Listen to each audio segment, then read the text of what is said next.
Hey guys, it's Josh, and welcome back to the Not So Bad Bachelor Pad, your favorite podcast for learning how to balance between being a functional adult and a raging dumpster fire. Let's be honest, sometimes we're all a bit of a dumpster fire.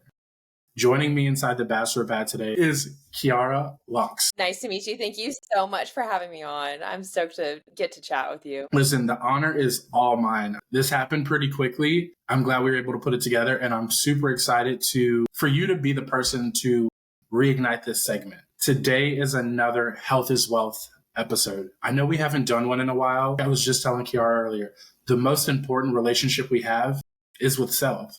And you only get one body, so we should try our best to take care of it. Yeah. But don't get that twisted. We are still going to cover all your favorite topics. You know, just a little bit of spice in the life, just a little bit. Alrighty. Obvious first question. The name of the show is the Not So Bad Bachelor Pad. I have to ask, what is your current relationship status? Married, happily. We love it when somebody gets to retire their jersey. That's the end goal for all of us. I was like, I'm pretty sure you don't miss the going on first dates and the whole, what do you do for a living, the whole dating gauntlet. So many girlfriends who are on Tinder and Bumble and Hinge and like every other fucking platform.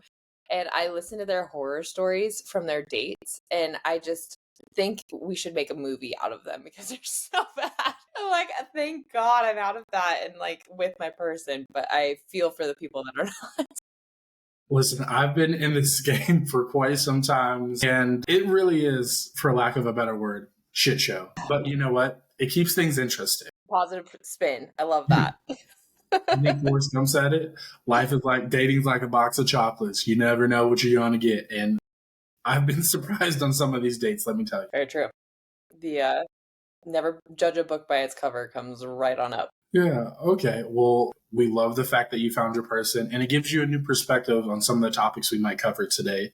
So that's always something we're interested to hear, how things shift from pre-relationship to in the relationship. Changes a lot. I'm happy to share. Now, for everybody who isn't already a fan of you, can you tell us a little bit about your backstory? So it's really been a wild roller coaster of a life. And I think we all normalize our story until we really audit our story and start sharing it. So grew up in Colorado, great family, played sports as a kid. And then I think my life kind of started getting crazy around my senior year when I broke my back sledding on a mattress and kind of stopped my career in sports. Ended up developing an eating disorder, which is extremely common. I know it's like taboo to talk about, but 1 in 2 people have an unhealthy relationship with food. So ended up putting a ton of weight on. Going into college, I was about 240 pounds. Got recruited actually as a walk-on for the rowing team at University of Louisville and quickly fell in love with this concept of grit. Like, I don't know if God put me on this planet to suffer. It kind of feels like it because I enjoy it. I don't know. I started rowing and ended up making the varsity squad, rowed all 4 years at a D1, which completely changed my life. Like, there's no other way to put it. And really made me fall back in love with being an athlete. So as I was wrapping up college career, I flew over, was in Poland for a bit, working the World Games, which is the counterpart to the Olympics. All of the weird sports like handball and airplane sports are in that one. And I just realized I wasn't done with my athletic career after college. So ended up Googling what sports you can make it to the Olympics and never had played before. And bobsled popped up. And so here I was in Poland, Googling bobsled, had no idea what it was, and found Cool Runnings, watched Cool Runnings, and then decided it was for me. Found out they have a combine much like the NFL, and it was out in Park City. Ordered some sprint spikes. Never in my life had I sprinted on a track, but I flew my ass to Utah. First thing off the plane, off the car ride, was the NBC Olympic coverage team who was covering that cycle because it was a cycle, like that was a year there was a Winter Olympics. They were covering the combine. And they went down this line, and this clip is somewhere still out there from NBC where they asked everyone what qualified them to be on this bobsled team. And everyone was either a track star or football star from college. And then they get to me, and it's like, nothing on this planet qualifies me to be standing here, but here we are, man. And what a shocker, I didn't make it. But I was so dead set on this. I actually DM'd the head coach for the US bobsled team. It was like, hey, I'll give you everything. Like, I will move tomorrow to wherever the fuck they do bobsled training, and I will put on a damn jersey and I will do this thing. And he sent me the most hysterical DM back. He was like, this is interesting. Okay. And I was like, cool. So packed up all my shit, moved to Johnson City, Tennessee. That's where the Olympic Training Center is. And about that time, my career in tech was starting. So I have really, in the last few years, deemed myself a corporate athlete because my career has taken off. At the same time, my athletic career has taken off, and I've juggled them both, sometimes more successfully than others. But I work in tech. So, like, this was all happening about the same time. And then I ended up competing in Switzerland, competed over in Europe on a super amateur level, but ended up crashing at 120 kilometers an hour, which is like close to 80 miles an hour. And my head was the first thing to hit the ice. Traumatic brain injury. My gosh, if we can talk. So ended up kind of taking a very brief pause and then decided to compete for Canada, moved up to Whistler, and it was like the first week I was up there injured again. And then at the same time, remember, athletics and career, my career started taking off. I landed, I won't mention which, but I landed position a presidential campaign as a strategist and moved straight to DC and started running our office in DC, strategizing for campaigns all the way up and down the ballot for paid media strategy. So, like, that whole period of time was just this crazy, chaotic mess. And I kind of decided to give up bobsled. So, kind of put that to the side, was living in DC. Then COVID happens. And DC during COVID was fucking bizarre. Like, that was doomsday stuff. I remember driving to my gym. I lived on Capitol Hill. It was all boarded up. The Capitol building was completely vacated. There was no one parked there. Just weird setting. Was the only person on the flight from DC to Denver, which I'll never forget.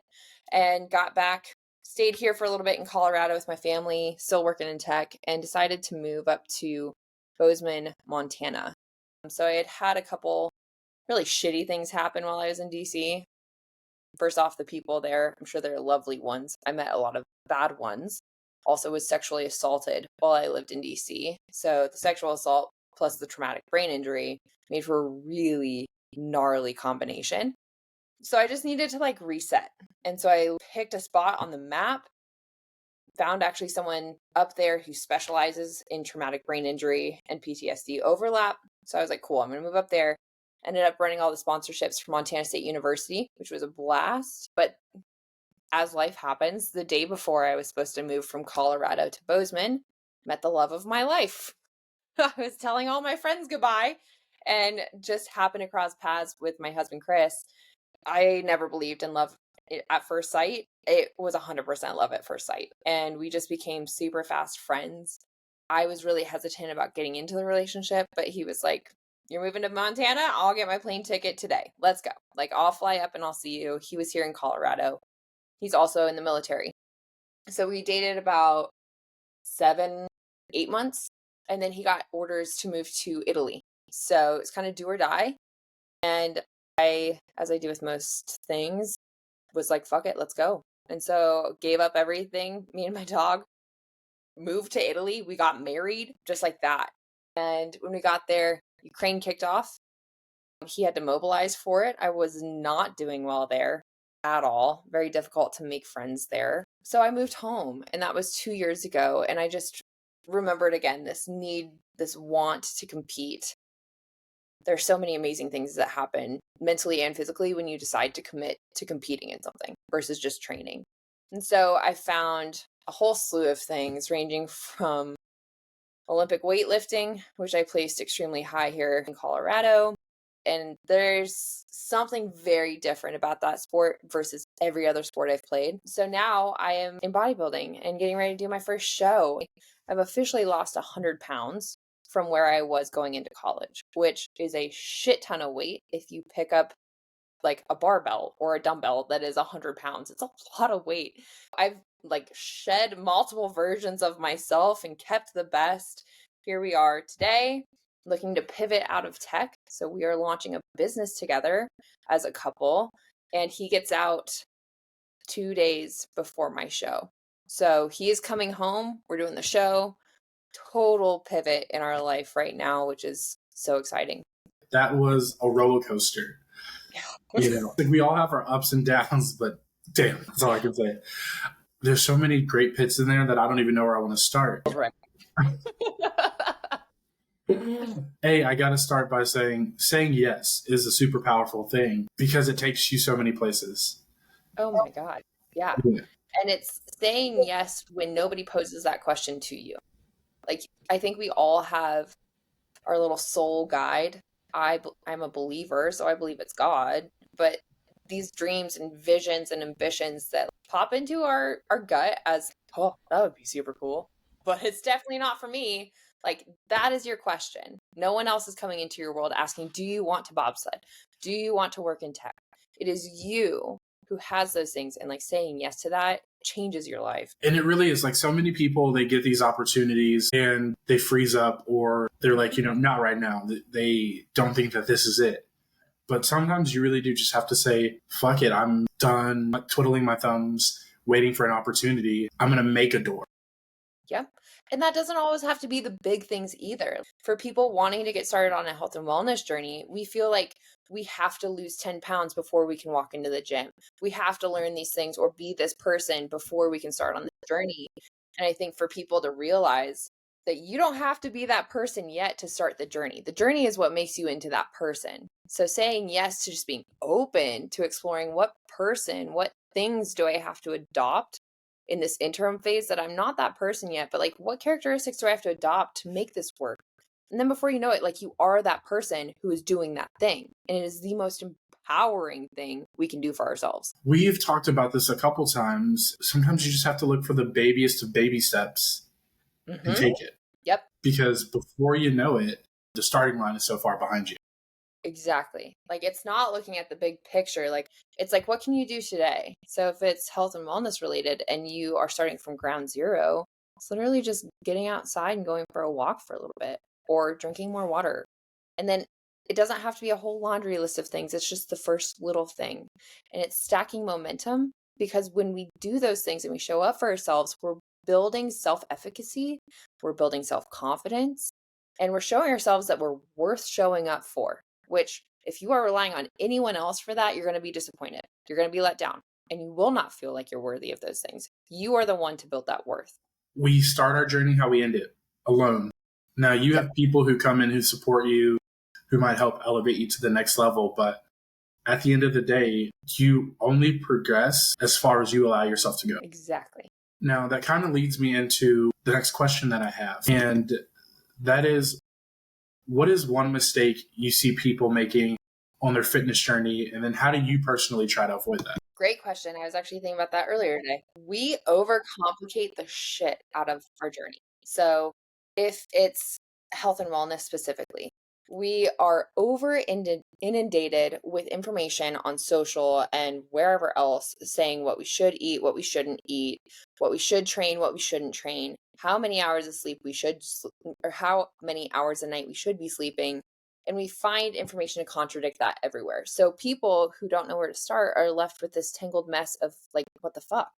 And so overcomplicating it is unnecessary. I see people do it all the time. Just simplify it. Going back to what we just talked about, start with the little step.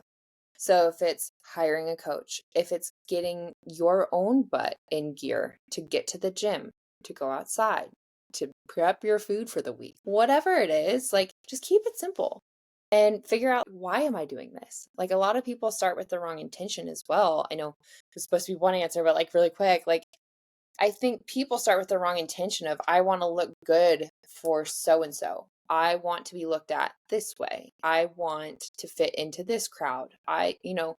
Whatever it is, the really superficial whys are not going to sustain you. So for me, losing 100 pounds and stepping on this stage in a month and a half, my why is so deep that it is not a question anymore whether I'm going to eat fish and eggs for dinner or if I'm going to eat something I actually enjoy. Health and wellness on a foundational level should be enjoyable. It should be sustainable. I'm in prep, so it's a little different. But when you figure out your why, like, I want to play with my kids when I have them or if I have them. I want to get through the day without feeling like a zombie because I am not performing.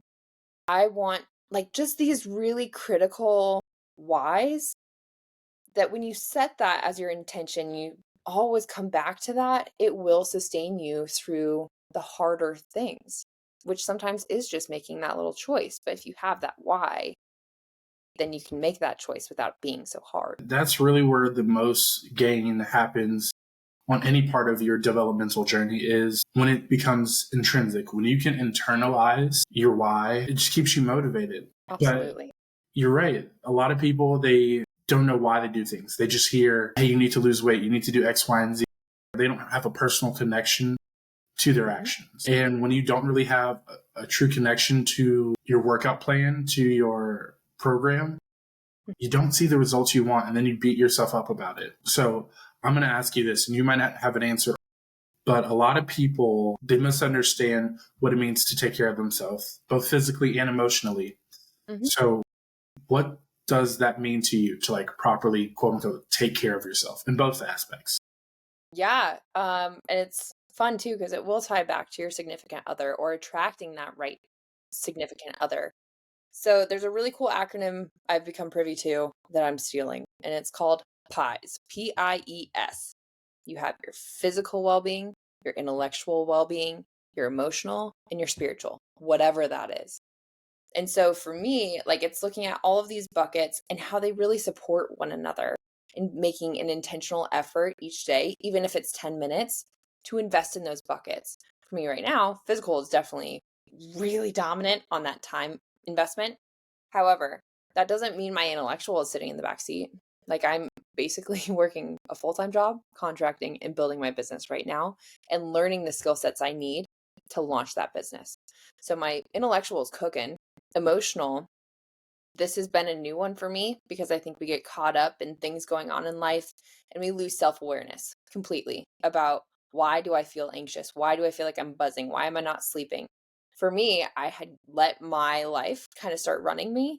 And now it's going back and saying, okay, emotionally, I need time to journal. I need time to go for a walk with my dog or go to the mountains. Like, I need this time to reconnect with myself emotionally.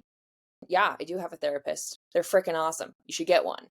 Like, just these things where we can't totally see ourselves without someone else's help sometimes. But emotional, really keeping it simple, is just self-awareness. What do I need? How am I doing? What can be better? Spirituality, like, for me, plays into all of those things.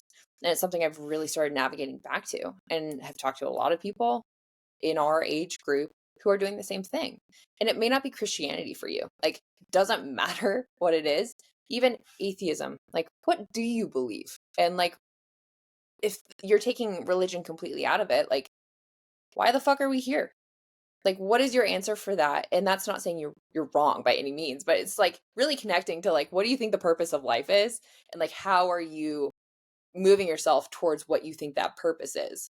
That's, I think, spirituality in a nutshell for me. But the pies is what it means to me to be healthy and well-rounded. I love the fact that there are three main pillars to the pies, because that really helps people break it down into tangible pieces. And we all know the easier something is to digest or to relate to, the deeper the connection that you can form with it. The easier it is to incorporate it into your day to day. And you're right. It doesn't matter if we all have the same why or the same beliefs. It's whatever you believe and is functional for you. Exactly. You said you have a show coming up in about a month or two? Yes. Yeah. Where is your first show going to be at? Denver, Colorado. Alrighty, starting local. I want to say, guys, if you're in the Colorado area, what's that, in like October, November? November 9th. November 9th, and you happen to bump into Kiara, or you just want to, like, what am I going to do this weekend? You're going to go watch this show. Make sure you say hi. I was like, she's so personable, and she can never have too big of a cheering section, let's be honest. Oh, Yeah. yeah. I love shows. I think They're super cool on a local level because you see all these people show up who had this as their super audacious goal, is to step on stage. So you see the major weight loss journeys. You see people who come back from incredible stories that are stepping on stage and like really owning their story. It's super empowering. So yes, please come out. It's November 9th, the Tokyo Joe's Rocky Mountain Classic. It'll be a blast. Alrighty. Yeah, guys, like she said, come out, watch her. She's obviously going to take home gold. It's not even really a contest. I appreciate you. You also said something about how your partner or your significant other really plays into your health. We talked about this last season with Claude, and we all said that you were there. Don't try to chicken out.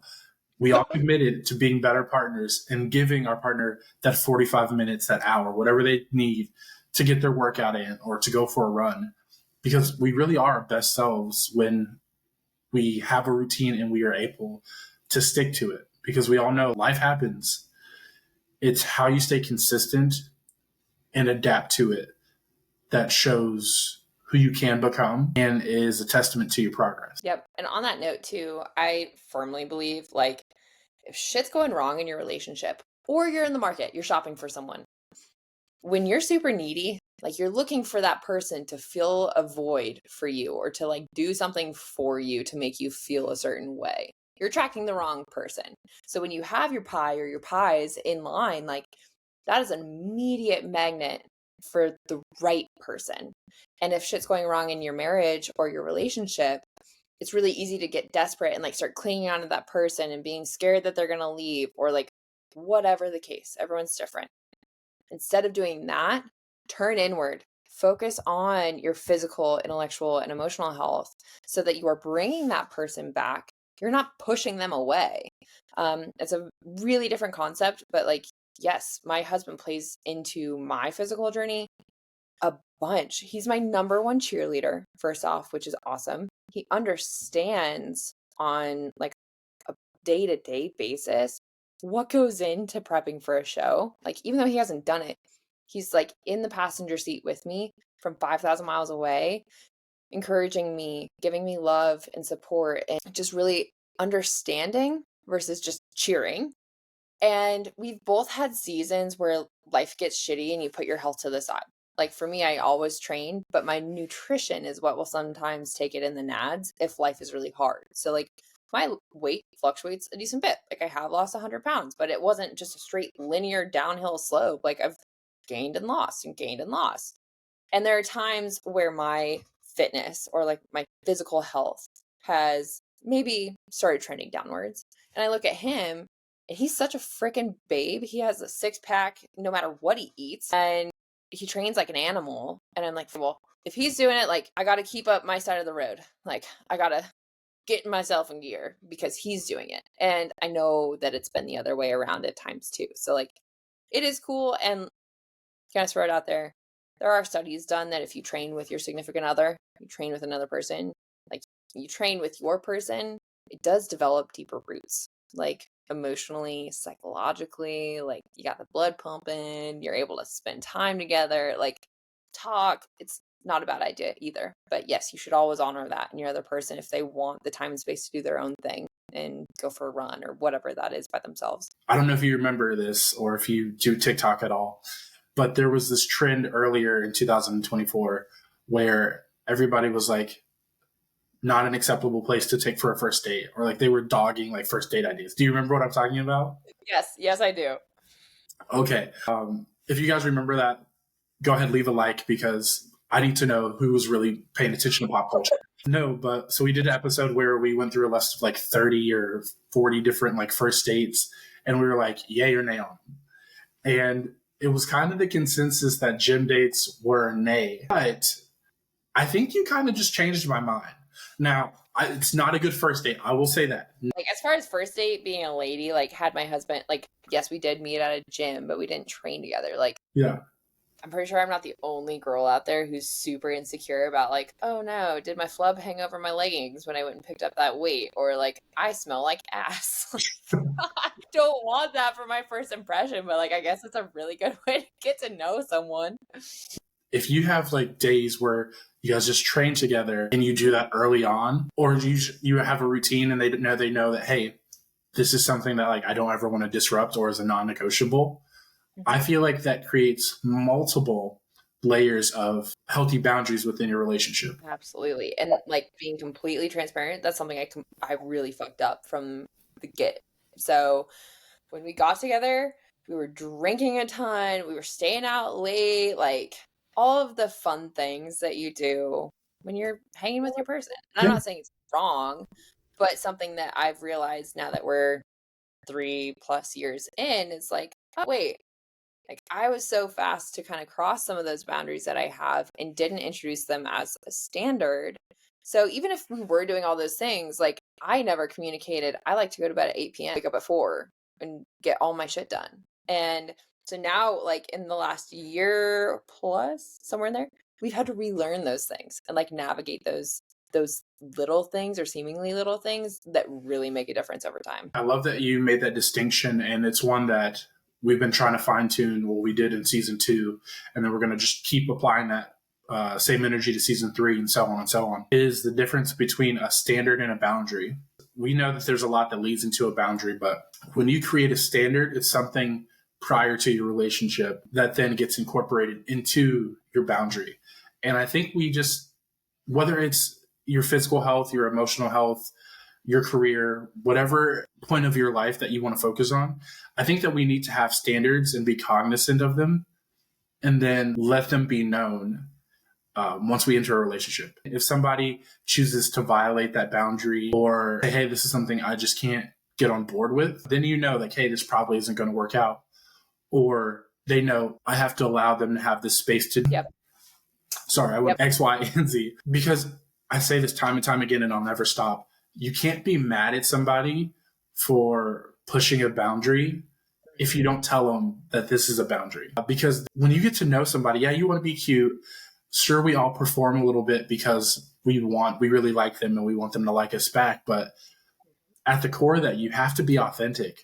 Because like you said, you don't want to be 3+ years into your relationship and be like, hey, just to let you know, this is kind of a thing I do. Hopefully it's not an issue. At least to me, it shows that you either A, weren't serious about it, or B, now we have to try to backtrack and reestablish what ground zero is. Yep. And I think for myself and other women that I know who are in the dating pool, it's really attractive to meet someone who is so secure in themselves, they're willing to stand up for those things. And it's not a malicious thing. It's not an attack thing. It's just like, I know my worth.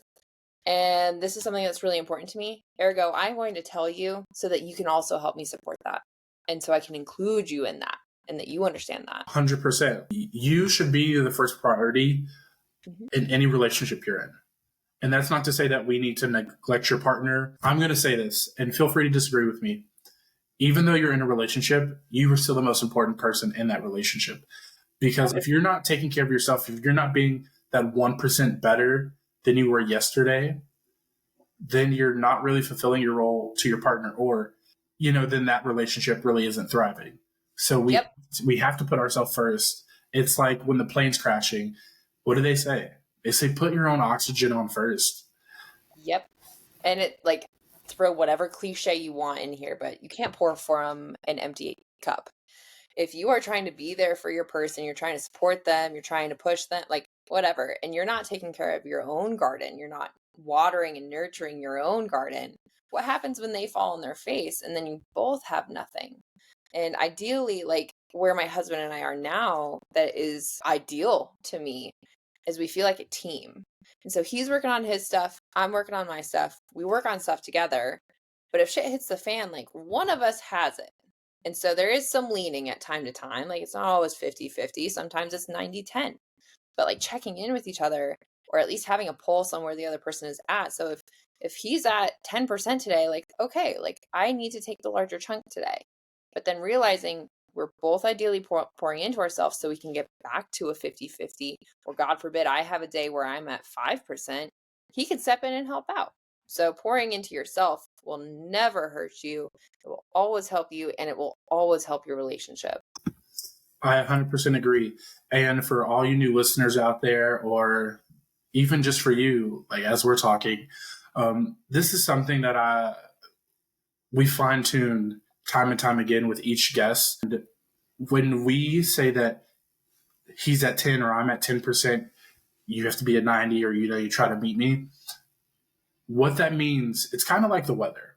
When they say it's a 60% chance, like that means it's a 60% chance that this area is definitely 100% going to get this. And it's the same in our relationship. Sure, you might be feeling like, or you might be only be able to give 10%, but you're giving 100% of that 10%, if that makes sense. You are doing your best to be the best partner, to be the best person you can be. Yeah. And sometimes that's 10, sometimes that's 100, that may vary, but as long as you are committing the most energy and the best intentions where you're at, then it's okay to go back and forth. Yep. But if you're giving 50% of 10%, then go ahead, pack it up. What are we doing? No, I just was agreeing. That's spot on. I'm usually right. She said it. No, I'm joking. The final question I have for you, I guess technically it was the first question I had for you. We talked about this a little bit off camera, but we've hit a lot of different topics today. Is there anything that you still really want to get off your chest, or something that you feel like the audience needs to know right now? Okay, I did come up with an answer, so yes. I think a lot of people look at health and wellness, or their journey in health and wellness, as a luxury. They look at it as something that they'll do one day or start tomorrow, or we've all been there. I want to share that your health is not a luxury. It is a necessity. And so whether it is taking the first small step and just going outside, drinking more water, just these really basic things. I try to put out content on my Instagram, so go follow me. It's free content backed by data, I assure you, on just little life hacks that can improve your quality of life so drastically. And I feel like we're living in this day and age right now where we do have an obesity epidemic, and we are seeing sickness and disease evolve out of that. At its core, obesity is a disease state. So realizing that your health is not a luxury, it is a necessity, and people around you, people coming after you, need you to take that first step. It's your duty to take care of yourself. And then you can circle back and start creative problem solving because you feel better and your brain's clearer and you can contribute back to society. We need those people so desperately right now. So that's it. No, this was just a great conversation, and you inspired me to ask this one will be it, guys. This will be the very last question I ask you. Across my heart. We talked about just loving ourselves, taking baby steps on our journey. I mean, you can apply that to the health and wellness space, but also in your career. But you mentioned earlier how you had a little bit of trouble with body positivity and being comfortable in your own skin. So, because I really want to take the time to show how important this is and celebrate your progress. But what is one piece of advice you can give to these listeners right now who are also struggling to be comfortable in their own skin and love their body? Yeah. One thing I would share is that the unsexy work is what will yield you sexy results. So for me, and I think everyone else out there who has had an eating disorder or an unhealthy relationship with food, have tried all of these quote unquote sexy tricks to drop weight fast, to completely change who you are overnight. And it's those things, which sharing just briefly, I would binge eat and then try to starve myself because I thought it would balance out calories for days at a time. I have used laxatives. I have friends who are anorexic. These things that it's in our brain when we are so desperate to be anything else but what we are in that moment, we reach for those things that don't make sense from a physiological standpoint. But it's the unsexy work of showing up and getting your movement in religiously, consistency against those unsexy things, eating a balanced diet, which again, if you follow me and you don't know where to start, I will lay that out for you for free. I don't want you to hire me if you don't want to. Just take the content and apply it to your life.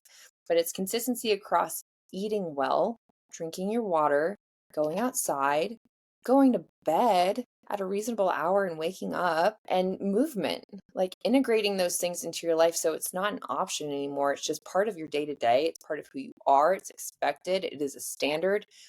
It's a boundary that cannot be crossed. Those are the things that I poo-pooed because I thought I knew more than science. And so I tried all of these things. I've tried every diet under the sun, you name it. I've tried them, and some of those will work because you are cutting your calories. But at the end of the day, it's looking at the food you're taking in. Are you getting enough? Not too much, not too little. And I'll help you calculate that too. And then are you moving? Like, it's just so simple, but it's lost on so many people because of all the noise and because we want fast results. It's a process, and just accept it. Love yourself now, love yourself tomorrow, love yourself the next day, and just keep showing up for yourself. 100%, guys. Like I said, you have to be your biggest cheerleader. You have to be your first love. Kiara, thank you so much for taking the time today just to not only chat with me and join the Not So Bad fam, but to help even just one listener start this first step on their journey to a healthier and a more successful life. That's my pleasure. That's why I'm doing these. I love it. Like, even to your point, if it helps one person, I can die happy. Like, I just want to serve people and help get the word out. You're living too healthy, too long of a life to die early, okay? So, guys, before we get out of here, I already know you booked tickets. You saved the date in your calendar for November 9th to go watch the show if you're in the Denver, Colorado area. And then she's about to tell us where we can find her on Instagram if you want to learn how to start prepping or watch your macros and stuff. So go ahead, take the time, pause, shift over to the app, because I know you have it open. You're always like on Instagram or Twitter, whatever you kids are on, and give her a follow, okay? Oh, thank you. Yep. And like I said, I hope to provide value. So, like, even if I'm not answering a question you have, or like there are things you need to know that I haven't posted about, shoot me a DM. Like, I will put something out, because if you have that question, someone else has that question. But stoked to see you guys and me on. But you got to tell us the handle. Where can we find you? Oh my God, I'm embarrassed. Okay, it's at Kiara Lou. So at KIKIARA_LOU. Alrighty, you know where to find her now. Thank you guys for making it this far. Much love. I will see all you amazing people next week for another episode of the Not So Bad Bachelor Pad.